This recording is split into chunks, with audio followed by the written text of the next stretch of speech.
안녕하세요. 금융아침마입니다. 오늘의 영상은 저번에 제가 이런 대부업 사기대출, 대부업 불법대출에 대해서 알려드렸는데 오늘도 마찬가지입니다. 요즘 전화가 너무 많이 와요. 멘트만 바꿔요. 멘트만. 어떻게 멘트만 틀리고 여러가지 내용 종합해보면 다 똑같아요.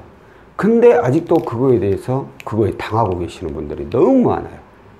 그래가지고 이전에는 뭐 돈을 대신 갚아준다, 통대한 형식으로 대신 우리가 돈 빌려줄 테니까 누구 뭐 신용 좋은 사람을 좀 세워라, 그 사람한테 돈 줄게, 이런 식으로 하고 그런 사례에 대해서 알려드렸는데, 오늘은 또 다른 사례예요. 이런 부분들은 좀 나오는 즉시, 새로운 사례가 나오는 즉시 제가 알려드리려고요. 왜냐면 이게 굉장히 큰 피해거든요. 본인만 당하는 것도 큰 피해이긴 하지만 이건 잘못해가지고 뭐 보증인까지 세워가지고 보증인 대출까지 받았는데 이걸 상환조차도 힘들어져 버리면 보증인까지 이제 피해를 보는 거예요. 보증인 대출이 얼마나 무서운 거냐면, 자, 차주가 있죠.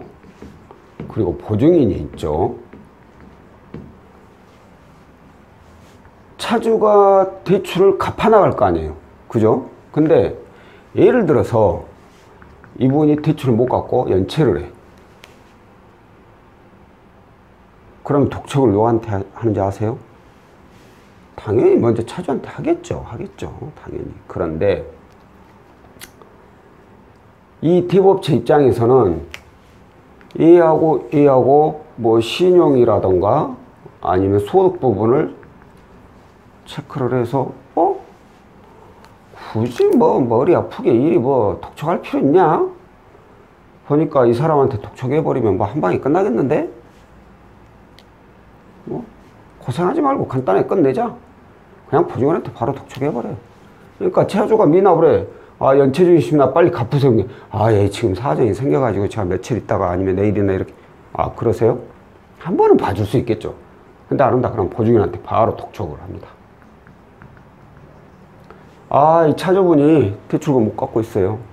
고객께서 보증을 쓰셨기 때문에 이거 대신 갚아주셔야지. 안 그러면 압류 들어갈 수 있습니다. 보증인 입장에서는 하늘의 날벼락이죠, 이게. 차주 입장에서도 솔직히 이게 보증인 대출인지도 모르고 받았다가 얼떨결에 보증인이 돼버렸고, 못 갚으면 이분이 대신 갚아야 돼. 근데 또 중요한 게, 이분도 예를 들어서 못 갚은다, 갚을 능력이 없다, 이분도 이제 갚을 능력이 없고, 대부업체에서는 압류를 들어간다고 이제 난리죠. 부동산, 유치동산 뭐 어쩌고 저쩌고 하면서 압류 다 들어갑니다. 독촉장 막 보내고 경고장 보내고 어쩌고 저쩌고 하죠. 그래서 안 되겠다. 그럼 저 개인회생 신청할게요. 도저히 못 갚겠어요. 신청 안 받아줍니다. 왜? 보증인이 있기 때문에.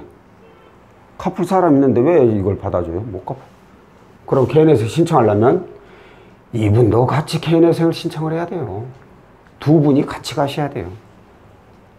한 번에 두 분이 그냥 신용불량이 되는 거죠. 이렇게 무서워요, 보증인 대출이. 알고 받았든 모르고 받든 어떻게 해서든 갚아 나간다면 그나마 다행이죠. 그것도 그나마도 정말 그 24% 고금리 이 높은 이자를 지불하면서 어떻게 해서든 갚아나는데, 두 분 다 못 갚는 상황이 돼버리면 압류가 들어가거나 뭐 개인회생이랑 같이 신청하시거나, 압류 들어가봤자 뭐 가져갈 것도 없어요. 마음대로 알아가서 배째라 가서. 당연히 그럴 수 있죠. 압류 들어갔는데 가져갈 거 없어.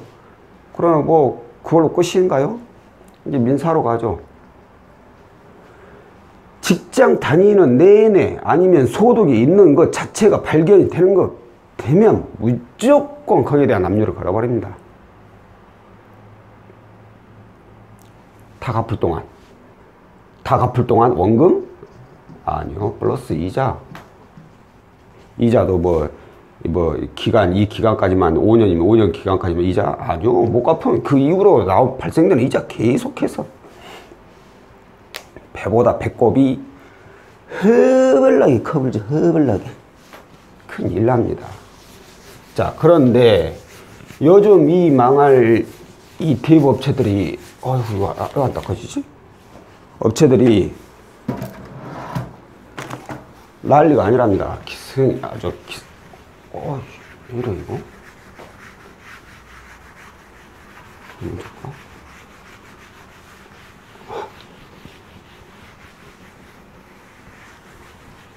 아이고. 자, 오늘 들어온 사례입니다. 예전에는 그랬었죠. 은행 전산에는 대부업 대출이 보이지 않습니다. 그렇기 때문에 대부업에서 대출을 받아서 기존 대출을 상환하고 나면 신용 등급이 많이 올라가니까 그때 은행에 가서 저금리로 대출 받아서 이거 갚아버리면 돼요. 이런 식으로 얘기하죠. 수님 무고하신 분들은 넘어가죠. 말은 맞거든. 은행 전산에는 안 보인단 말이에요. 근데 절대 은행에서 대출이 안 나오죠. 왜?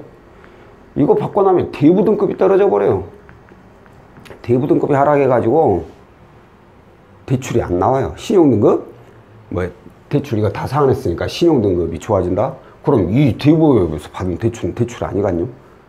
이것 때문에 등급이 떨어져봤자 별 차이 없어요. 자, 그런데 올해 7월이죠.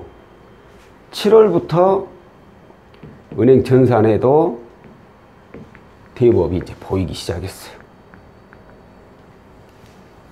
그러니까 이 사람들이, 이 대부업체 직원들이, 대부업체 직원이 아니라 그 영업 조직이죠. 대부업 영업 조직. 이 사람들이 하는 것이 이제 옛날 방식으로 다시 또 돌아간 거예요. 고객님 상황이 지금 다른 거 이용할 수 없다. 이거밖에 안 돼. 이거 받으세요, 무조건. 그런데 받고 나면 3개월 뒤에 저금리로 대안을 해드릴게요. 오늘 어떤 고객님께서 전화 주셔가지고 이렇게 해서 받았대요. 대출 뭐뭐 있어요? 고금리 대출이 잔뜩 있어요. 이금융권에 카드로는 현금 서비스. 절대 저금 대출 나올 수 있는 분이 아니야. 거기다 또 자영업자 환장해요. 아니, 상식적으로 생각을 해 보십시오. 지금 당장 이용하고 있는 고금리 대출도 저금리로 대안이 안 되는데 어떻게 이걸 받아가지고 3개월 뒤에 이게 저금리로 대안이 되겠냐고. 아니, 그런데 그 사람들이 너무 말을 진짜인 것처럼 잘해가지고 진짜인 줄 알았어. 사기치는 사람이, 사기꾼이 뭘로 먹고 삽니까? 이걸로 먹고 사는데 상대방을 이걸로 꼬시지 못한다면 사기칠 자격이 안 되죠. 그 사람 사기꾼이 돼서는 안 되죠. 열심히 일해서 돈 벌어야죠. 상식적인 수준을 넘어간다면, 아무리 일반인이라고 하지만, 모른다고 하지만 상식적인 수준을 넘어간다면 이건 반드시 의심을 해야 돼요. 의심을 한다는 게 뭐냐? 자기 스스로가 그런 결론을 못 내려요. 그냥 의심이 간다면 다른 업체에다가도 문의를 해 봐야 된다는 거죠. 대출 상담하는 사람이 어디 한 사람뿐입니까? 인터넷 뒤져보면 여기저기 대출 상담 받습니다 하고 광고 어마어마하게 뚫려 있는데 한두 군데만 전화해봐도 이렇게 나온다는 대출 자체가 거짓이란 걸 금방 아는데 왜 이걸 알아보지 않냐 이거죠. 너무나도 쉽게 알 수 있는 방법인데. 근데 또 한편으로는 이해는 가요. 왜? 이거에 넘어가시는 분 대부분이 신용이 안 좋으신 분들이에요. 까놓고 말해서 3개월 뒤에 저금리 대안이 안 되더라도 당장 이거라도 돈이 필요하신 분들이죠. 이런 약점을 아는 거예요, 이분들의. 약점을 파악을 해버리는 거죠. 그 약점을 계속해서 쑤시는 거예요. 그 자극을 하다 보니까 이제 넘어가는 거죠. 자, 지금 현재 고금리 대출 저금리로 대안하기 위해서 이걸 대법을 이용하라면서 대법 대출이 또 기승을 부리는데 이 사례 반드시 조심하시고, 제가 말씀드리면 그런 거에 왜 그런 거에 넘어가는 바보도 있어, 이렇게 말하시는 분들이 있는데, 왜? 제가 드린 말씀 이제 보셨으니까. 이걸 많이 못 봤다면 이거 안 될 걸로 알겠지만 넘어가게 된다니까요. 이렇게 약점이 있는 분들은.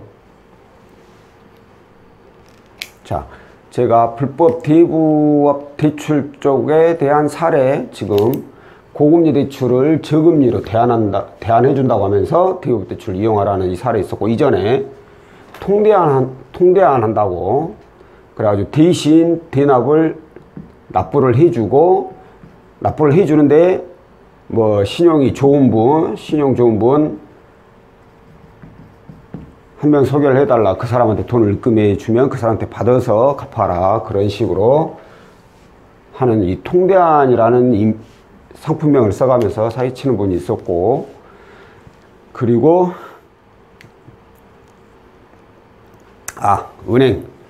은행이라고 대출이 나오는데 자격이 조금 부족하니까 그 보증인을 한 명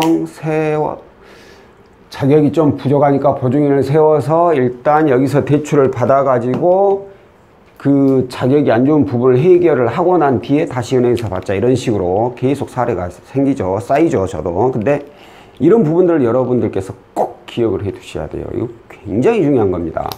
이분 본인 한 분으로 오늘 연락 주신 본인 한 분으로 끝났지만, 만약에 이분이 대부업에 산다고 고임이 어떻게 되니까 보증인 한 명 세워 보십시오.